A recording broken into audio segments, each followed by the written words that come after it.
so powerful that it sent shivers down people's spines. John D. Rockefeller. He wasn't just the world's first billionaire. He was one of the wealthiest men in history.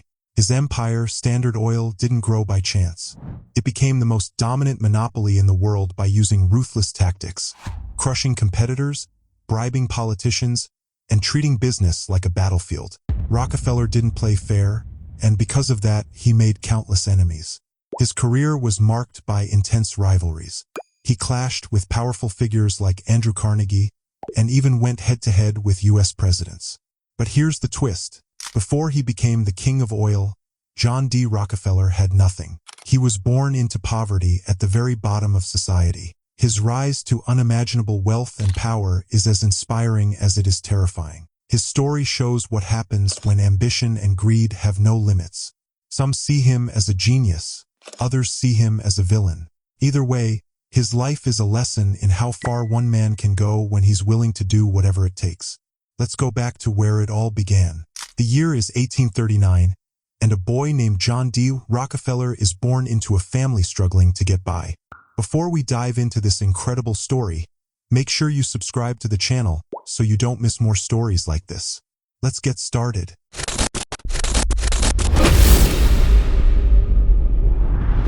a small, quiet town in 1839, John D. Rockefeller came into the world as the first child of a family of peasant farmers.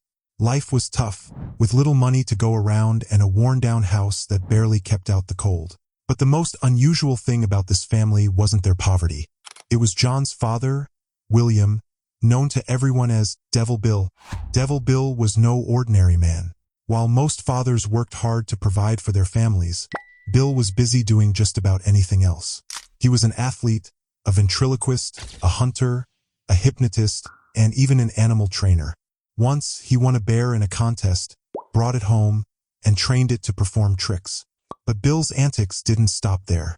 He had a habit of vanishing in the dead of night, leaving John, his siblings, and their mother to fend for themselves. Weeks or even months would pass before he returned, and when he did, it was always in grand style. He'd show up in a fancy carriage, handing out toys and gifts like he was the richest man in the world. But this confused young John. How could his father afford such luxuries when the family lived in rags, constantly hungry and cold? The answer was as shocking as it was simple. Devil Bill was living a double life. When he disappeared, he wasn't just wandering. He transformed into Dr. William Livingston, a con artist traveling from town to town, selling fake herbal remedies and potions to the sick and desperate. The money he made from his scams fueled those brief moments of luxury, but it didn't change the harsh reality for the rest of the family. While Bill was away running his cons, John's mother took charge. She was a devoutly religious woman and taught John the values of faith, discipline, and hard work. She often relied on John to help on the farm, plowing fields and balancing schoolwork with endless chores. For a boy under 10, it was grueling work, but John didn't complain. Instead, he took pride in helping his family and started thinking of ways to earn extra money. Even in his early years, John's determination and sharp mind were evident. What started as a struggle for survival would eventually shape the boy into a man who would change the world forever, though not without leaving his mark as one of history's most controversial figures. John D. Rockefeller's journey didn't begin with wealth or privilege. It started in 1839 in a small, struggling town. He was the firstborn in a family of peasant farmers who lived hand to mouth. Life was rough, but the most unpredictable part of John's world was his father, William, or as the locals called him, Devil Bill. Bill was no ordinary man. Instead of tending to the family farm, he spent his time being a ventriloquist, a hypnotist, a hunter, and even an animal trainer. Once, he won a bear in a contest, brought it home, and trained it to perform tricks. But Bill's real specialty was vanishing without a trace. He'd disappear for weeks or months, only to return in a fancy carriage, showering the family with gifts. It was baffling for young John, who lived in a house falling apart, wearing ragged clothes and often going to bed hungry. The truth was, Devil Bill led a double life. Using the alias Dr. William Livingston, he traveled from town to town selling fake herbal remedies to desperate people. Meanwhile, John's mother, a deeply religious woman, held the family together. She taught John the values of hard work, discipline, and faith. Even as a child, John shouldered immense responsibility. He helped on the farm, plowed fields, and still found time to go to school. Despite his young age, he began looking for ways to make money. One day, John followed a wild turkey into the woods and found its nest. He took the eggs, raised the hatchlings, and eventually sold some as fully grown turkeys. With the profit, he kept a few to start the cycle again. Little by little, John began contributing to the family's income. By the time he was 10, John's efforts were making a real difference. But just when it seemed like things were improving, disaster struck. Bill was accused of sexually assaulting a young woman. Though the accusations were never proven, the scandal forced the family to pack up and leave town in disgrace. Instead of changing his ways, Bill became even more reckless. He secretly married another woman in a different state while maintaining his double life. Neither John's mother nor his new wife knew about each other.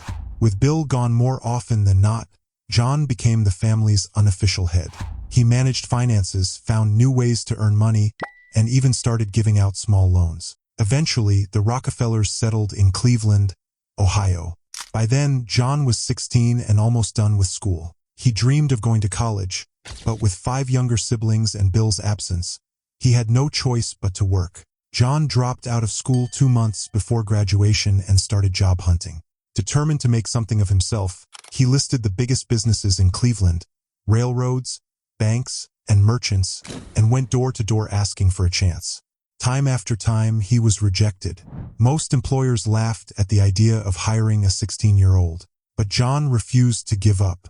After 6 long weeks, he finally landed a job at a small firm as a bookkeeper. The pay wasn't discussed up front, but John was thrilled. September 26th, the day he got hired, became so significant to him that he celebrated it every year as Job Day, more important to him than his birthday.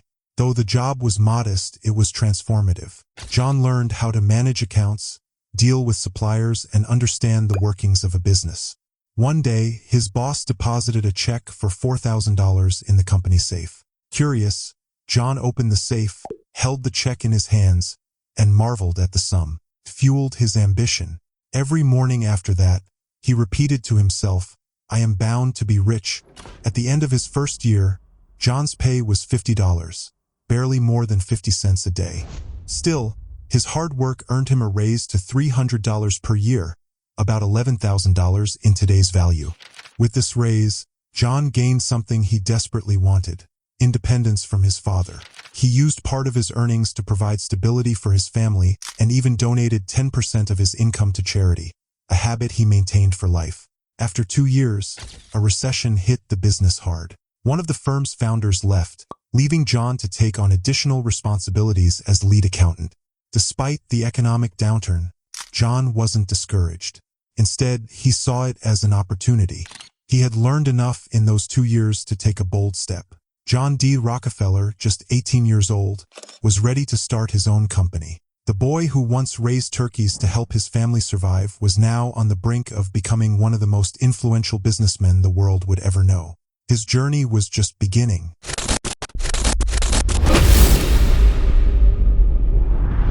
John D. Rockefeller's story took a decisive turn during his first job as a bookkeeper. At just 18, he had already built a strong reputation in Cleveland for his meticulous work. Among his acquaintances was Maurice Clark, a 28-year-old chemist who worked nearby. One day, Maurice approached John with an idea, starting a produce business together. Despite John's young age, Maurice saw his potential and trusted him as a partner. After saving up, the two launched Clark and Rockefeller, dealing in grain, fish, beans, meat, and other foods. It wasn't easy. They spent long days on the road, tirelessly chasing customers, but the pride of owning their own business kept them going. Though John was naturally quiet and reserved, his maturity made him a capable salesman. People often called him Mr. Rockefeller, even though he was barely out of his teens. His honesty and professionalism earned the trust of older, established businessmen, and their client list grew rapidly. Soon, they faced a new challenge. They needed more money to grow the business. That's when John and Maurice devised a clever strategy. They publicly claimed to be looking to invest $10,000, even though they only needed half of that amount. This bold move convinced local banks that their firm was financially stable, making it easier to secure loans. With the extra funds, Clark and Rockefeller were well-positioned when the American Civil War began. The war brought a surge in demand for food supplies, especially in the northern states, where Cleveland became a strategic hub. Prices skyrocketed and their business boomed. By 1862, the firm had made a profit of $177,000, worth over $5 million in today's money. But John's ambition didn't stop there. At the time, homes were lit by burning oil in lamps, usually made from whale fat. However, whales were becoming harder to find, and the cost of whale oil had soared.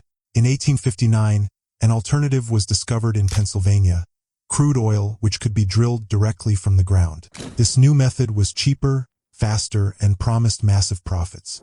Crude oil was soon nicknamed black gold. It was around this time that John met Samuel Andrews, a man with a secret advantage in refining oil. Andrews had developed a process using sulfuric acid to purify crude oil, turning it into kerosene. Kerosene burned brighter and longer than crude oil, making it highly desirable. Andrews needed investors to set up a refinery in Cleveland, and John saw an opportunity. With money to spare from their thriving produce business, John and Maurice invested $4,000, about $140,000 today, into Andrews' venture. At first, they treated the refinery as a side project, allowing Andrews to manage it while they focused on their produce business. But it didn't take long for the numbers to speak for themselves. Within a year, the refinery became more profitable than anything else they were involved in. Recognizing its potential, John and Maurice decided to abandon their produce business and fully commit to oil refining. The decision wasn't without its challenges. At the time, oil production was chaotic and unpredictable. Crude oil had only been discovered in one small region of Pennsylvania. Towns would spring up overnight around new oil fields, only to disappear just as quickly once the wells dried up. This created wild fluctuations in supply and prices. At times, oil was so abundant that it sold for just 10 cents a barrel. Other times, scarcity drove prices up to $14 a barrel, a huge swing in value. To manage this volatility, John made a strategic decision. He would focus entirely on refining oil rather than drilling for it. Refining was more stable, as it didn't rely on striking new oil fields. Still, the constant uncertainty took its toll on Maurice, who found the stress unbearable. In 1865, Maurice decided to leave the business and offered to sell his share to John. This was a turning point in John's life. The offer was daunting, $72,500, equivalent to about $1.35 million today. It was a massive gamble. John would be taking on all the risks of the volatile oil market, but he believed in the potential of the industry. With a steady hand and nerves of steel, he agreed to buy Maurice's share, effectively doubling down on the oil business. As if fate were rewarding his bold move, a massive new oil field was discovered in Pennsylvania shortly after the deal was finalized. The discovery erased any fears of the oil supply running out, and John's confidence grew. However, he knew that if he truly wanted to dominate the industry and achieve the wealth he dreamed of, he would have to eliminate his competition. The oil market was becoming increasingly crowded, with new players entering every day. John understood that success in this chaotic environment required more than just skill. It required strategy, determination, and a willingness to make tough decisions. With his focus locked on refining and his business instincts sharper than ever, John D. Rockefeller began plotting his rise to the top, a journey that would cement his place as one of the most powerful figures in history. In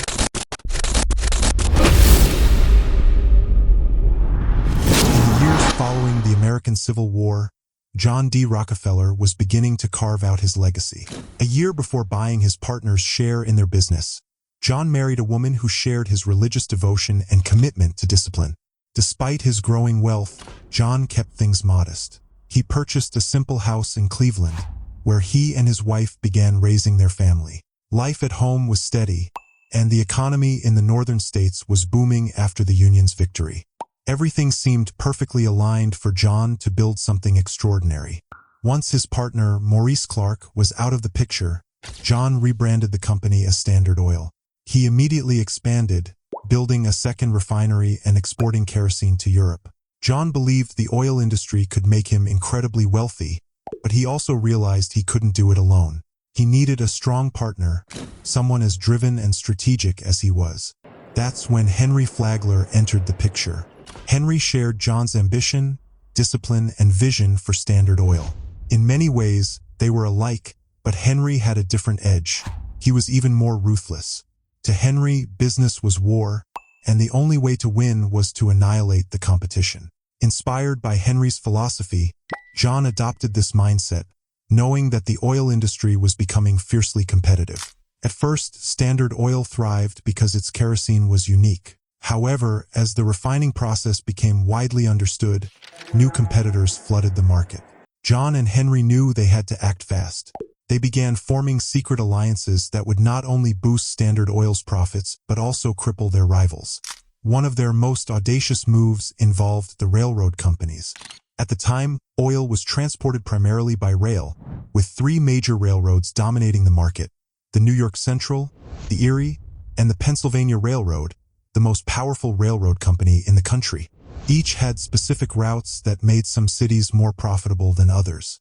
For instance, the Pennsylvania Railroad prioritized routes to New York City and Philadelphia, making Cleveland less significant as a refining hub. This led the Pennsylvania Railroad to declare Cleveland an unviable refining center, pulling its operations out of the city. The decision sent shockwaves through Cleveland's refining industry. Many refiners abandoned the city in panic, but John saw an opportunity. With the Pennsylvania Railroad gone, the Erie and New York Central Railroads were desperate to secure business. Recognizing their vulnerability, John struck deals with both companies. For the Erie Railroad, John secured a 75% discount on transportation costs in exchange for guaranteeing 60 carloads of refined oil every day. With the New York Central, he negotiated a rate of $165 per barrel when the standard rate was $240. These deals, known as railroad rebates, gave Standard Oil a massive cost advantage over its competitors.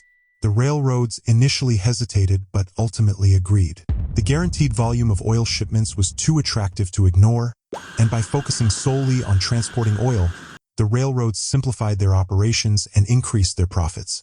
The arrangement worked perfectly for everyone, except Standard Oil's competitors and the Pennsylvania Railroad. With these favorable rates, Cleveland became the largest refining center in the United States. Standard Oil's rivals, however, had to pay full price for the same transportation, leaving them at a significant disadvantage. John used this edge to trigger a price war. He aggressively lowered the price of kerosene, forcing competitors to match him to stay relevant. But since John's transportation costs were lower, he still made a profit while his competitors bled money. As prices continued to drop, many smaller refiners went bankrupt. Once they were out of business, Standard Oil effectively controlled the market, allowing John to raise prices again and reap even greater profits. The strategy was brutal but highly effective, cementing Standard Oil as a dominant force in the industry. John knew that the rebates were controversial, giving massive companies like his an unfair advantage over smaller businesses. However, there were no laws at the time preventing such practices. Antitrust laws wouldn't be passed for another decade, so John used every legal advantage to crush his competition and grow Standard Oil's profits. But success came with a new challenge.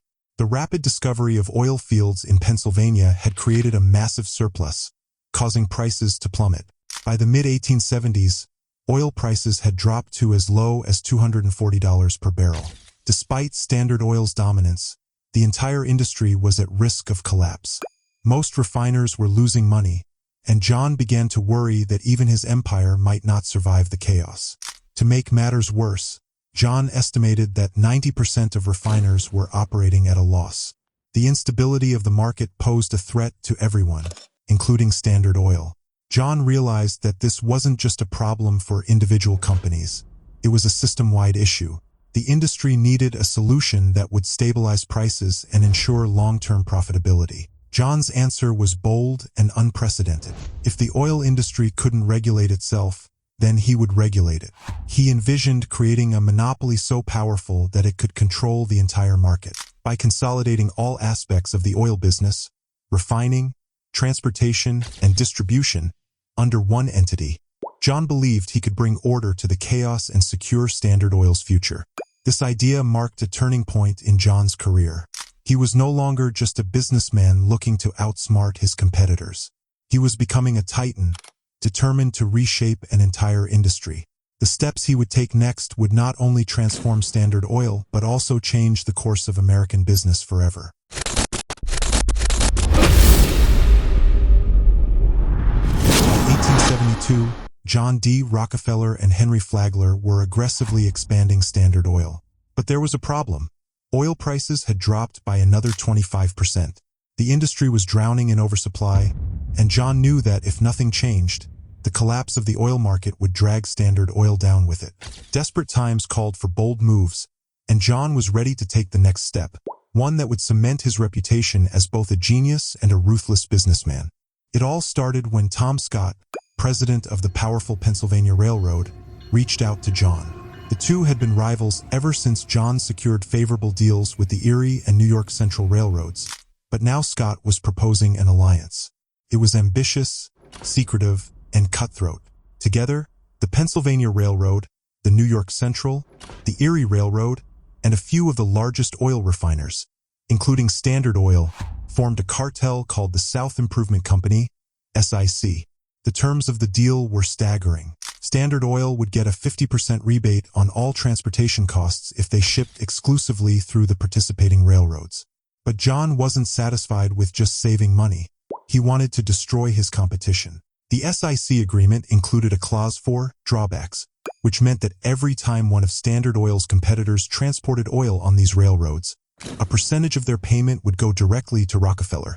To make matters worse for his rivals, the railroads promised to share detailed information about competitor shipments with Standard Oil. John would know exactly how much oil his competitors were transporting, where it was going, and when. This gave him the power to undercut them on price, effectively driving them out of business. For anyone not in the SIC alliance, it was a death sentence. The worst part? They didn't even know the alliance existed. Critics later called this arrangement one of the most shameless power grabs in business history. To John, however, it was a necessary step to save the oil industry. He believed the chaos caused by too many small refiners was driving prices into the ground. By eliminating weaker players, he thought he was stabilizing the market. But whether his motives were noble or not, the fallout from the SIC was immediate and explosive. Rumors of the secret alliance began to leak when the railroads suddenly doubled their shipping rates. Outrage spread like wildfire. People knew who was behind it: Tom Scott and John D. Rockefeller. Across the country, protests erupted. Thousands of furious citizens took to the streets, targeting Standard Oil and the Pennsylvania Railroad. They vandalized property, hijacked oil shipments, and even tore up train tracks to cripple the railroad's operations. Violence and chaos consumed the industry, but the most devastating blow came from the oil drillers themselves. Furious at being excluded from the SIC, they staged a massive boycott, refusing to sell crude oil to any refineries connected to the alliance. Without a steady supply of crude oil, Standard Oil's refineries came to a grinding halt. Within 2 months, the SIC collapsed under the weight of public backlash and economic pressure. For most people, such a humiliating defeat would have been the end of their ambitions. But John wasn't like most people. He brushed off the SIC debacle and saw it as an opportunity. If backroom deals couldn't control the oil industry, then he would do it out in the open. He would build an empire so dominant that no one could challenge it, not through secret alliances, but through sheer force. John's first move after the SIC fallout was bold and calculated. The rumors of secret railroad and refinery alliances hadn't died down, even though the SIC no longer existed. Many smaller refiners believed Standard Oil still had deals with the railroads, and this paranoia worked in John's favor. Competitors were terrified of being crushed by Standard Oil's supposed advantages, and John knew exactly how to exploit their fear. Over a span of just 6 weeks, in what would later be called the Cleveland Massacre, John launched a campaign to buy out as many refiners as possible. His approach was simple but ruthless. He met with each refinery owner and made them an offer they couldn't refuse. John presented himself as the future of the oil industry. He argued that joining Standard Oil was the only way to survive in such an unstable market. Most owners were skeptical at first, but John had 2 weapons that changed their minds. First, he offered fair prices, ensuring that even struggling refiners felt they were walking away with a decent deal. Second, he subtly played on the fear that if they didn't sell, they would be crushed. The rumors of his supposed secret railroad deals did the rest. Refineries began selling to Standard Oil at an unprecedented rate. By the end of the Cleveland massacre, Standard Oil controlled nearly every refinery in Cleveland. John didn't stop there. With Cleveland as his stronghold, he began expanding into other regions, buying out competitors and consolidating his empire. It was a masterstroke, turning a public relations nightmare into the foundation of a monopoly that would dominate the industry for decades. The collapse of the SIC might have humiliated John temporarily, but it also taught him an important lesson. Fear was a powerful tool. By leveraging the uncertainty of his competitors, he had turned a volatile situation into a stepping stone toward total control. Standard Oil was no longer just another player in the oil industry. It was becoming the oil industry, and John wasn't done. This was only the beginning of his relentless pursuit of power and wealth, a journey that would reshape not just the oil business, but the entire American economy. His next moves would be even more ambitious and more ruthless. John Rockefeller had a way of making people see things his way.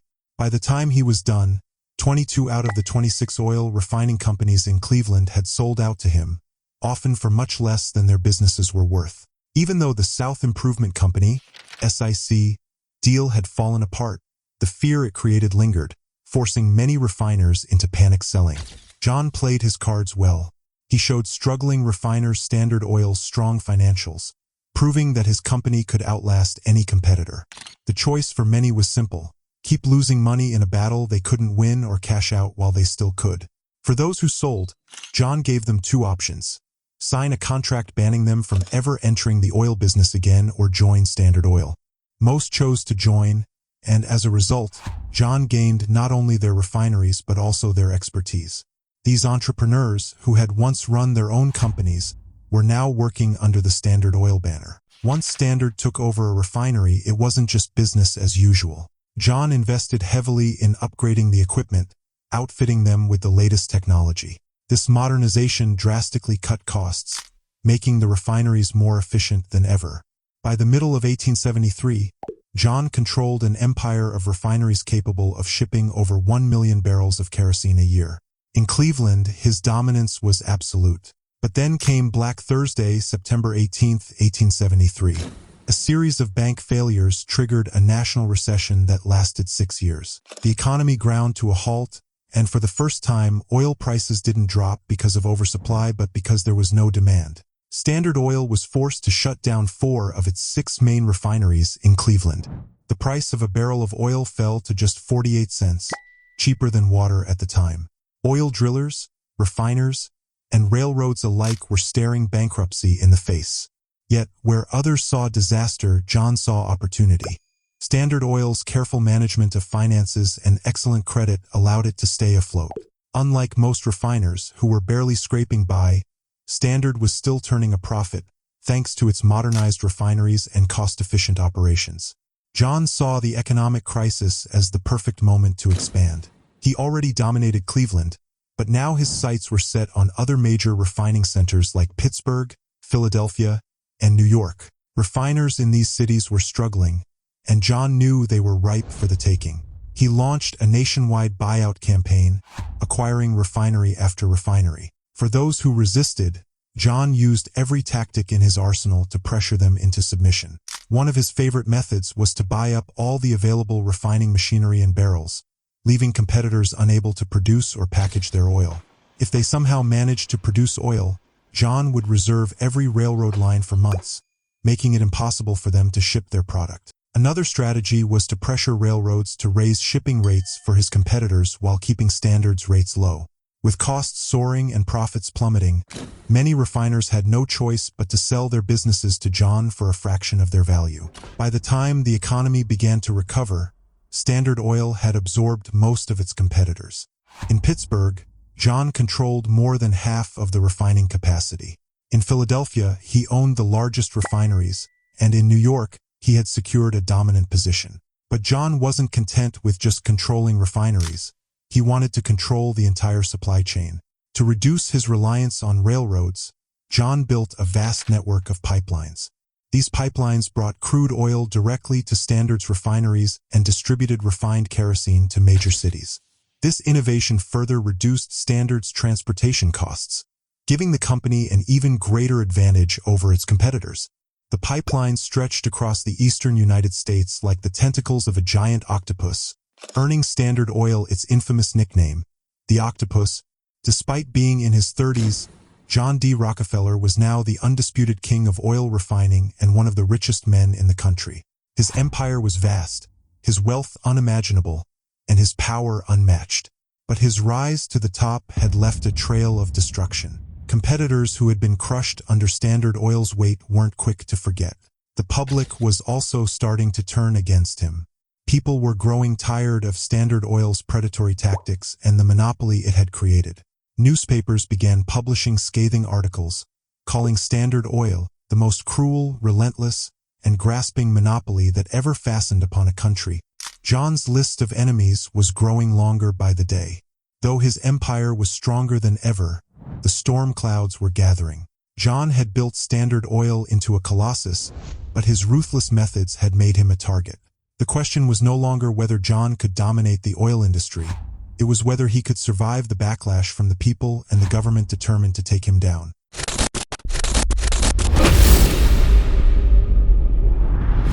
oil industry was a lifeline for railroads. Miners depended on trains to move crude oil to refineries, and refiners relied on railroads to transport their products to big cities. For years, this partnership flourished, but everything changed when Standard Oil started building a vast network of pipelines across America's eastern seaboard.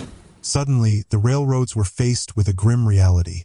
One of their biggest customers was cutting them out entirely. Tom Scott, the powerful owner of the Pennsylvania Railroad, saw the writing on the wall. If Standard Oil succeeded with its pipelines, the railroads would lose a massive chunk of their business. To fight back, Scott made two bold moves. He began building his own network of pipelines and started constructing oil refineries to compete directly with Standard Oil. For John D. Rockefeller, this wasn't just business, it was personal. Scott's actions were a declaration of war, and John responded with a ruthless campaign to bring the Pennsylvania Railroad to its knees. First, he canceled all of Standard Oil's contracts with the Pennsylvania Railroad and rerouted his shipments through rival railroads. This was a devastating blow, as Standard Oil had been one of their largest customers. Next, John slashed the price of Standard Oil's kerosene, forcing his competitors to do the same. Lower prices meant smaller profit margins, which in turn led to fewer shipments for the Pennsylvania Railroad. As if that weren't enough, John negotiated with the New York Central and Erie railroads to drastically lower their shipping rates for everyone. This undercut Pennsylvania Railroad's business even further, leaving Scott's company scrambling to stay afloat. The impact was catastrophic. To compete, the Pennsylvania Railroad was forced to pay refiners to transport oil, a desperate move that drained their resources. They laid off hundreds of workers and slashed the salaries of those who remained by 20%. Other railroads, like the Baltimore and Ohio B&O, faced similar struggles, leading to widespread discontent. The pressure boiled over into one of the most violent labor strikes in American history. Workers who had been laid off or had their wages cut took to the streets in fury. In Pittsburgh, chaos erupted. Protesters torched 500 freight cars, 120 locomotives, and 27 buildings owned by the Pennsylvania Railroad. The destruction was immense, and dozens of people lost their lives in the violence. Even John, who rarely flinched at the consequences of his tactics, was alarmed by the sheer scale of the unrest. The Pennsylvania Railroad, once a giant thought to be unbreakable, was brought to its knees. Tom Scott, once confident in his power, was forced to admit defeat. John's business partner, Henry Flagler, saw this as the perfect opportunity to destroy Scott and the Pennsylvania Railroad for good. But John had other plans. Rather than finish Scott off, John offered him a lifeline. He proposed a massive deal that would stabilize the struggling railroad and benefit Standard Oil in the long run. John guaranteed that 47% of Standard Oil's traffic would go to the Pennsylvania Railroad, while the rest would be split among the New York Central, Erie, and B&O railroads. In exchange, Standard Oil secured favorable shipping rates and a steady partnership with all the major railroads. It was a masterstroke. Not only did the deal save the Pennsylvania Railroad from total collapse, but it also reinforced Standard Oil's dominance in the industry. John had turned a brutal battle into a calculated victory, cementing his position as a master strategist and the undisputed king of the oil industry. John Rockefeller was no longer just an oil man. He was a force of nature. After years of battles and backdoor deals, he was now in a position to demand almost anything he wanted from the railroads, and they had little choice but to comply. Rockefeller negotiated a secret deal with the Pennsylvania Railroad that gave him massive rebates on shipping rates. But he didn't stop there. He also demanded detailed information about every shipment his competitors made and insisted on receiving 20 cents for every barrel of oil shipped through the railroads, regardless of who it belonged to. This deal wasn't just about transportation, it was about control. With the railroads under his thumb, Rockefeller essentially had eyes on every aspect of the oil industry. He knew his competitors' every move, from how much oil they were shipping to where it was going.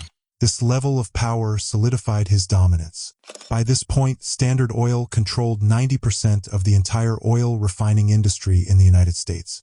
Cleveland, Pittsburgh, and Philadelphia were completely under his control, with only a few independent refineries left in New York. Rockefeller's victory over Tom Scott and the Pennsylvania Railroad came at a heavy cost for his rival. Scott, once one of the most powerful men in America, never recovered from the defeat.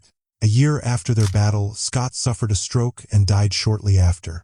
His death left a bitter legacy, particularly for Andrew Carnegie, Scott's former protege and the rising king of the steel industry.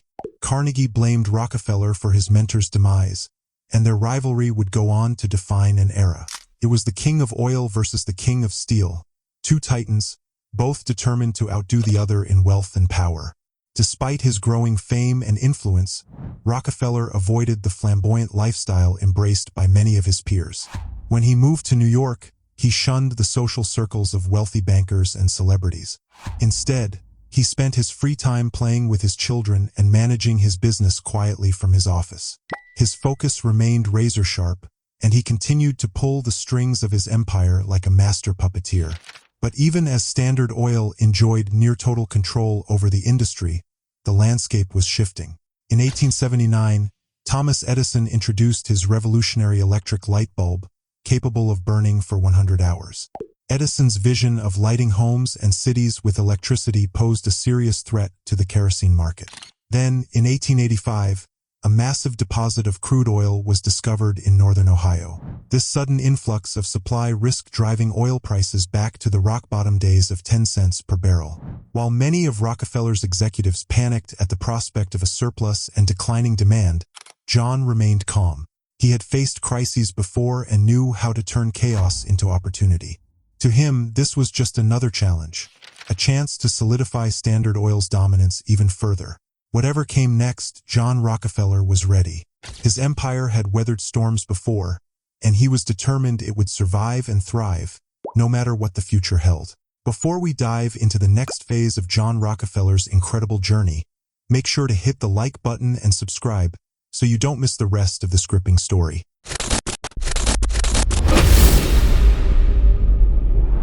Let's continue.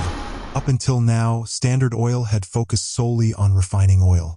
John Rockefeller's strategy was built on horizontal integration, acquiring and dominating other refining companies to secure complete control over that segment of the oil industry.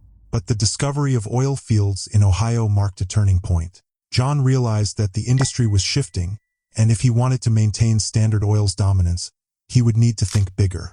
This was his moment to embrace vertical integration, taking control of every step in the oil supply chain. John didn't just want to refine oil anymore. He wanted to control everything: drilling, transportation, refining, storage, and distribution. By cutting out every middleman, Standard Oil would become an unstoppable force, dominating the industry from start to finish. To achieve this, John began buying up land across Ohio and constructing hundreds of oil derricks to extract crude oil.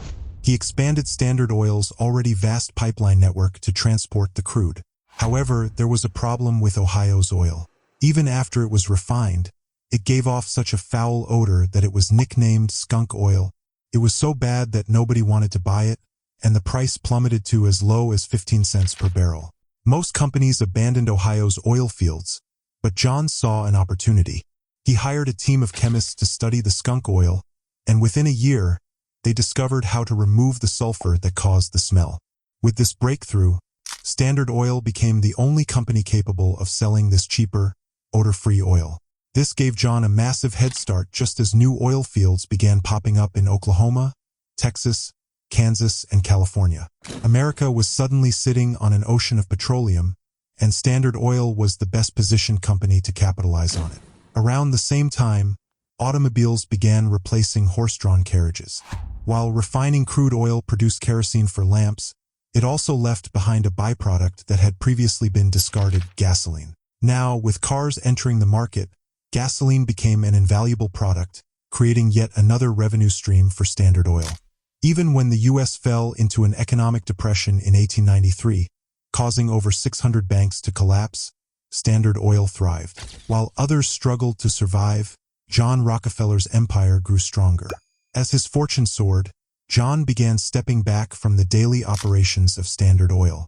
Instead, he turned his attention to growing and safeguarding his personal wealth. Despite his business brilliance, his personal investments were a mess. Many of them were deep in the red. To fix this, John brought in Frederick Gates, a Baptist minister, to manage his finances.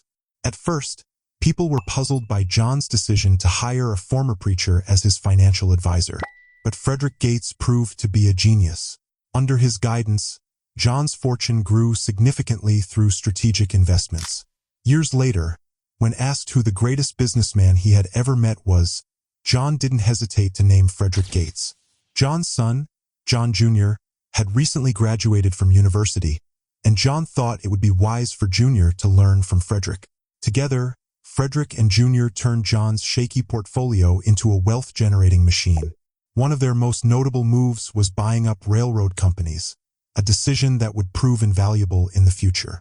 But the most important investment they made was in a strip of land in Minnesota known as the Mesabi Range. Beneath this land lay one of the largest veins of high-quality iron ore in North America. Iron ore was the key ingredient for producing steel, and owning this resource gave John enormous leverage. This development sent shockwaves through the steel industry, particularly to Andrew Carnegie, the undisputed king of steel. Carnegie and Rockefeller had always been rivals, competing to see who could amass the greatest fortune. But now, Rockefeller was no longer content with just dominating oil. He was preparing to enter the steel industry, directly threatening Carnegie's empire. Carnegie viewed the Mesabi Range as an existential threat. He feared that Rockefeller would use his control over iron ore to build a steel empire of his own, potentially overtaking Carnegie Steel. For Rockefeller, this was no longer just about oil, it was about expanding his influence into another critical industry. The rivalry between Rockefeller and Carnegie, which had previously been limited to their wealth and reputations, was now escalating into an all-out battle. Rockefeller was ready to take the fight into Carnegie's territory, challenging the steel magnate on his home turf. This clash between two industrial giants would reshape the landscape of American business. Rockefeller, already the undisputed king of oil, was now making moves to dominate steel. Carnegie, the reigning champion of the steel industry, wasn't about to back down. As the stage was set for one of the greatest rivalries in history, both men were determined to come out on top. John Rockefeller's ambition knew no bounds. Just as he had revolutionized the oil industry, he now set his sights on transforming steel, all while continuing to grow Standard Oil's empire. But in a world where titans like Rockefeller and Carnegie were constantly pushing the limits, one question loomed: how far could they go before it all came crashing down?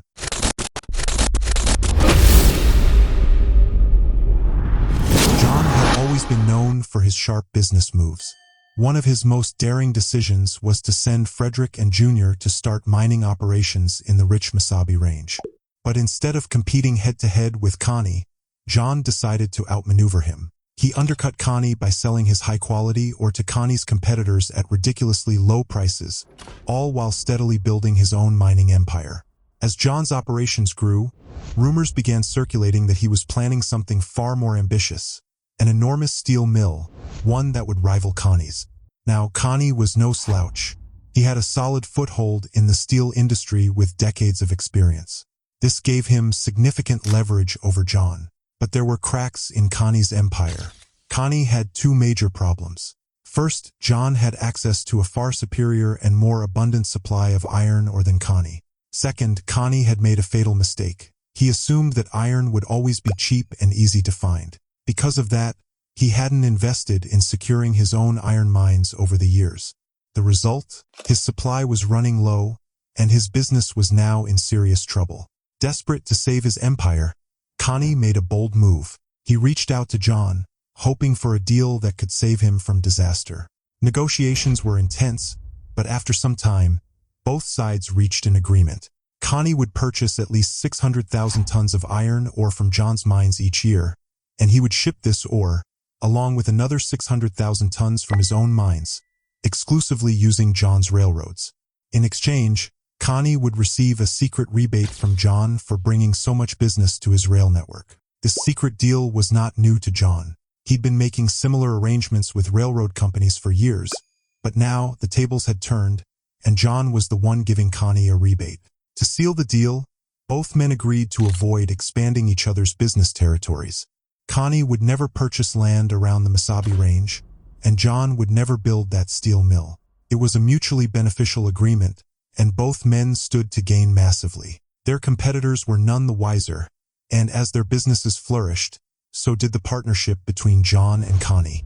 Soon enough, the news of their partnership hit the headlines, making waves on Wall Street.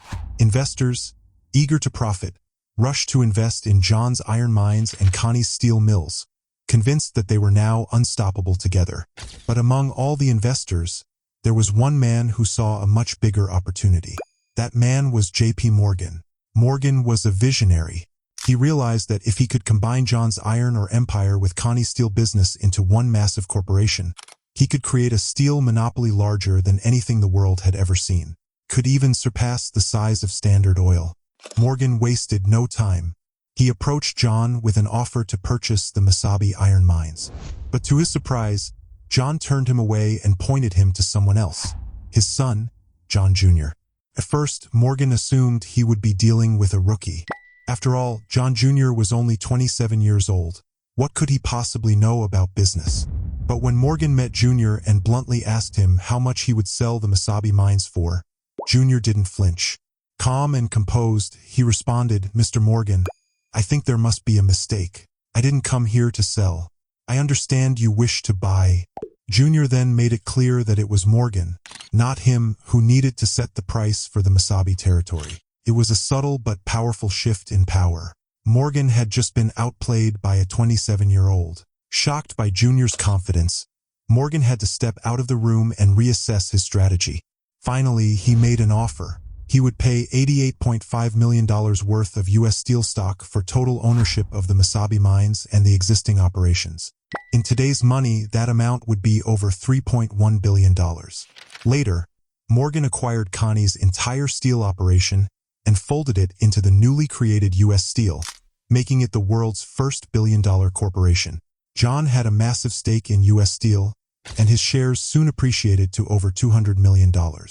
Meanwhile, over at Standard Oil, John's other investments were flourishing as well. Thanks to the automobile boom and the growing demand for gasoline, Standard Oil was rapidly becoming a bigger monopoly than it had ever been. With Frederick's careful management, John's wealth continued to grow across multiple industries. But even as his fortune soared, John was ready to step away from the business world for good. His wealth was spread across so many different ventures that he could afford to retire. Yet, in a major misstep, John never publicly announced his retirement. And that decision would come back to haunt him. Although he was no longer as directly involved in the day-to-day operations of his companies, the public still associated him with Standard Oil. That connection would soon lead him into the biggest public scandal of his career. The business world was changing rapidly, and John's refusal to formally retire left a lingering shadow over his empire. His association with Standard Oil made him a prime target, and soon, he found himself embroiled in a scandal that would rock the nation. But as the dust settled, one thing was clear.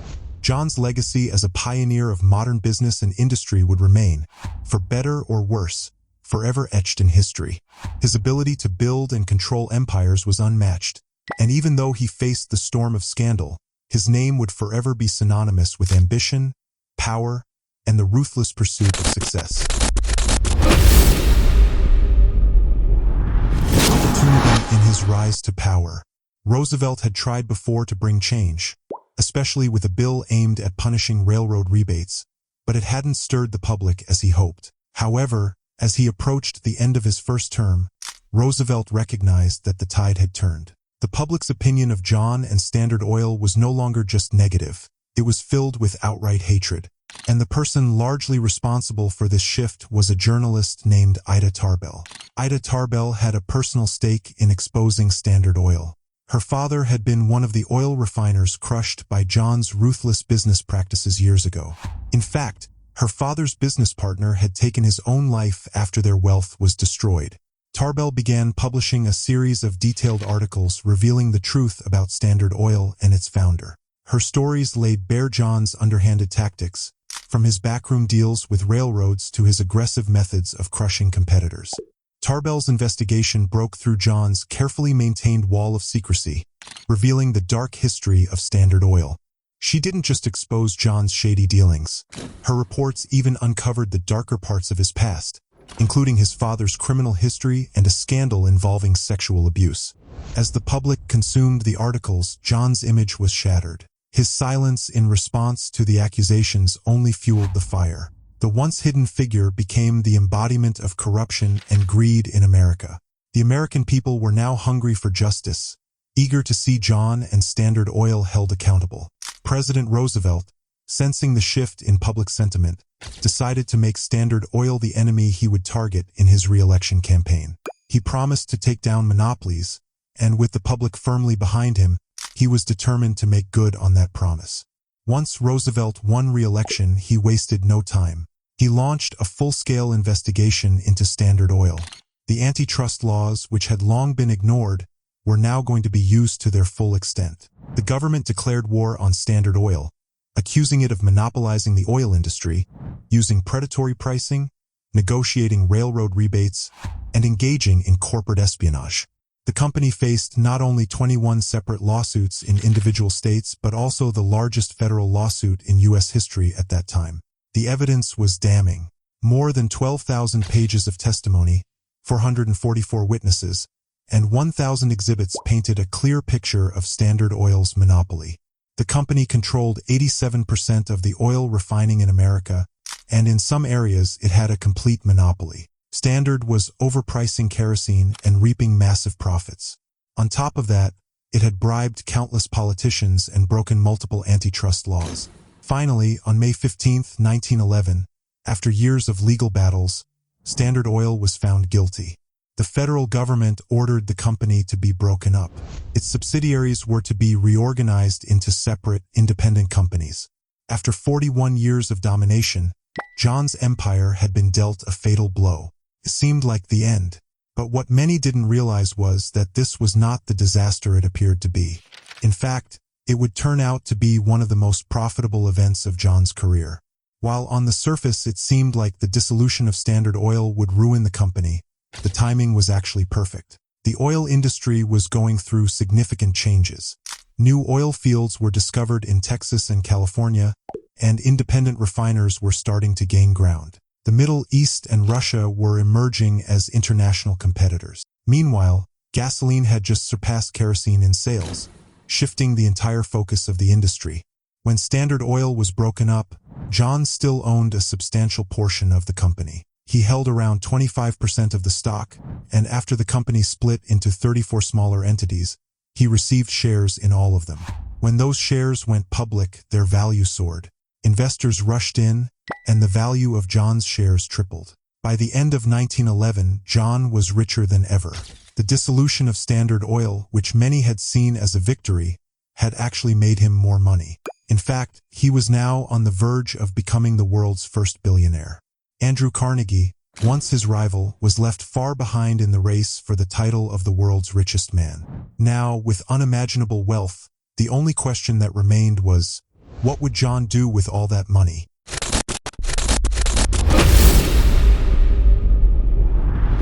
After years of building and breaking empires, John Rockefeller had finally stepped away from the world of business. But retirement didn't mean slowing down. At over 70 years old, he was determined to spend the rest of his life differently, dedicated to giving back. John had earned his place as the wealthiest man on the planet, but now his focus had shifted. The world he built was behind him, and he wanted to leave a new legacy, one focused on philanthropy. His decision wasn't just about giving away money, it was a mission. John often told people that he believed he had been sent to earth as a soldier of God, given his vast fortune not for personal gain but for the good of mankind. His faith, it seemed, was as much a driver as his business acumen had been. He had already been generous throughout his career, donating at least 10% of everything he earned to various organizations. Even when some critics labeled his donations as mere attempts to polish his public image, John didn't stop. In fact, he continued to give away enormous sums, but now much of it was done quietly, without seeking recognition. But as John looked to the future, he wanted to create something lasting, something that would carry his name and continue the work long after he was gone. So in 1913, he founded the Rockefeller Foundation, a way to organize his charitable efforts and ensure they outlived him. He worked with two key people, Frederick Gates and his son, John Jr., both of whom had been by his side for years, managing his investments and helping him navigate his business empire. By this point, John had already given away close to $150 million, and as time passed, that number would grow.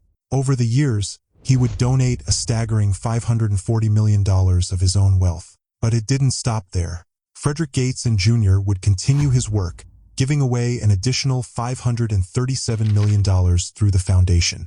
Jr., after inheriting his father's vast fortune, would go on to give away another $540 million of his own. The Rockefeller Foundation, now over 100 years old, has contributed billions of dollars to countless causes. It's impossible to put an exact figure on the total amount, adjusted for inflation, but it's safe to say that John's legacy of giving is now worth well into the tens of billions. Even today, the foundation continues its work, supporting global initiatives in medicine, education, and more. From its inception, the foundation focused primarily on two areas: medicine and education. John's donations to medical research helped fuel breakthroughs that saved lives across the globe, including advances in treating diseases like malaria, hookworm, and meningitis. In the field of education, John's money helped lift the South out of poverty and built hundreds of schools, not just in the United States but around the world. The foundation's contributions even helped create two of the world's most prestigious research institutions. Looking at it from a distance, John's story is filled with contrasts. There's no denying the beauty of his charitable efforts, but there's also the darker side of his rise to power. The ruthlessness that had once made him the richest man in the world was the same that had earned him a reputation for corruption and greed. He wasn't a simple man, and his legacy isn't simple either. Historians and biographers often struggle with this duality. What makes John Rockefeller so complicated is that both sides of him were just as extreme. His good was as good as his bad was bad. Some see him as a visionary philanthropist who changed the world for the better, while others view him as a ruthless businessman who trampled anyone in his path. Both sides are true. At the end of it all, what John left behind was a legacy of power, wealth, and philanthropy. His life is a story of extremes. One man, two faces. When John passed away at 97, his son, who shared his name, said it best. There was only ever one John D. Rockefeller, a man of contradictions, but a man whose influence will never be forgotten. What do you think of John D. Rockefeller's legacy? Was he a hero, a villain, or a little bit of both? Drop your thoughts in the comments below, and don't forget to like and share for more stories like this.